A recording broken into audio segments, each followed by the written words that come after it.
Hi అండి. ఈరోజు special recipe simple and tasty paneer pulao. ఇది వన్ పాట్ రెసిపీ అండి. వంట రాని వాళ్ళు కూడా చాలా ఈజీగా చేసేయచ్చు. స్పెషల్ అకేషన్కి ఏదైనా స్పెషల్గా ట్రై చేద్దాం అనుకున్నప్పుడు ఇది ట్రై చేయండి, సూపర్ హిట్ అయిపోతుంది. ముందుగా స్టవ్ పైన కుక్కర్ని పెట్టుకోండి. 1 కప్పు ఆయిల్ని వేసుకోండి. ఆయిల్ హీట్ అయిన తరువాత 3 యాలకులు, 2 అనాస పువ్వులు, 1 జాపత్రి, 5 లవంగాలు,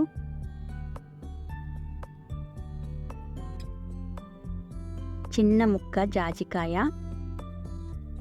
కొద్దిగా రాతి పువ్వు, 1 బిర్యానీ ఆకు, 2 ఇంచులు దాల్చిన చెక్క, 1/2 టేబుల్ స్పూన్ టేస్టింగ్ సాల్ట్ వేసి లో ఫ్లేమ్ మీద దోరగా వేగనివ్వండి.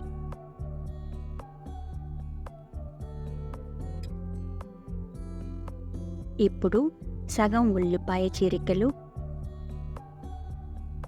1 పచ్చిమిర్చి వేసి వేపుకోండి. కొత్తగా మన ఛానల్ని ఎవరన్నా చూస్తున్నట్లయితే ప్లీజ్ లైక్ చేయండి.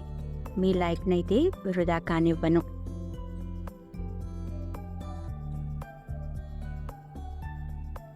తరువాత 1 టేబుల్ స్పూన్ అల్లం వెల్లుల్లి పేస్ట్ వేసి పచ్చివాసన పోయేంత వరకు వేయించండి.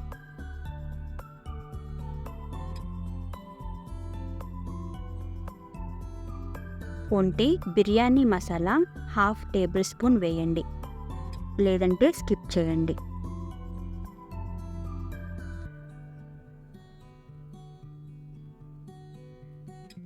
ఇప్పుడు 200 గ్రాములు పన్నీర్ ముక్కలు వేయండి. వీటిని ఎక్కువసేపు వేపకండి, జస్ట్ 5 సెకండ్లు వేయించండి చాలు. అంతకన్నా ఎక్కువసేపు వేగితే ముక్క గట్టిపడిపోతుంది అని గుర్తుంచుకోండి.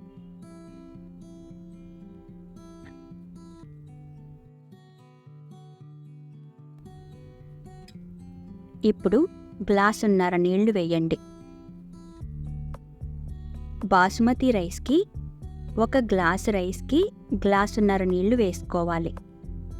అదే మామూలు రైస్ అయితే, సోనా మసూరి రైస్ అయితే 1 గ్లాసు బియ్యానికి 2 గ్లాసులు నీళ్లు వేసుకోవాలి.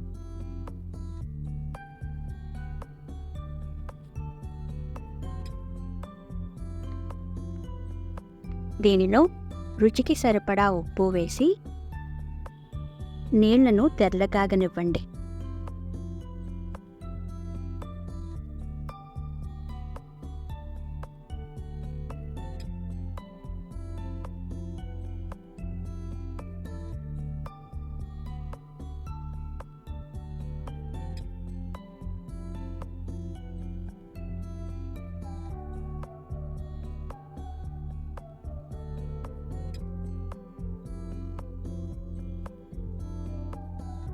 నీళ్లు తెర్లుతూ ఉన్నప్పుడు మాత్రమే 1 గ్లాసు గంట సేపు నానబెట్టినటువంటి బాస్మతి బియ్యాన్ని వేయండి.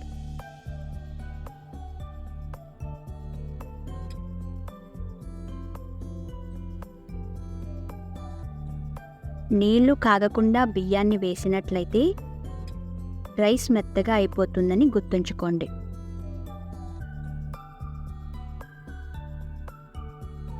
ఇందులో 2 టేబుల్ స్పూన్లు నిమ్మరసం వేయండి.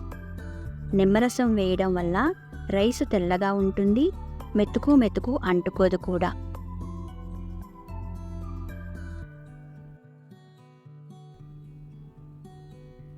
ఇప్పుడు దీని మీద సన్నగా తరిగిన కొత్తిమీర, సన్నగా తరిగిన పుదీనా వేయండి.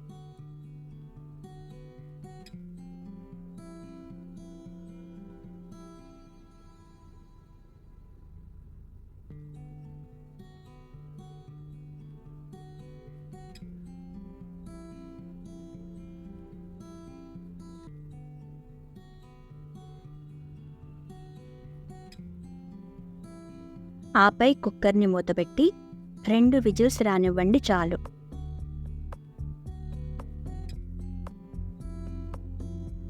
ప్రెజర్ పోయేంత వరకు వెయిట్ చేశాను.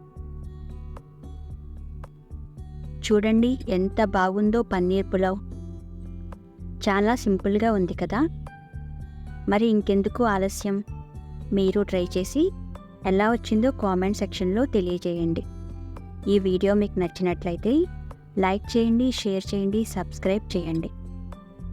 Thank you.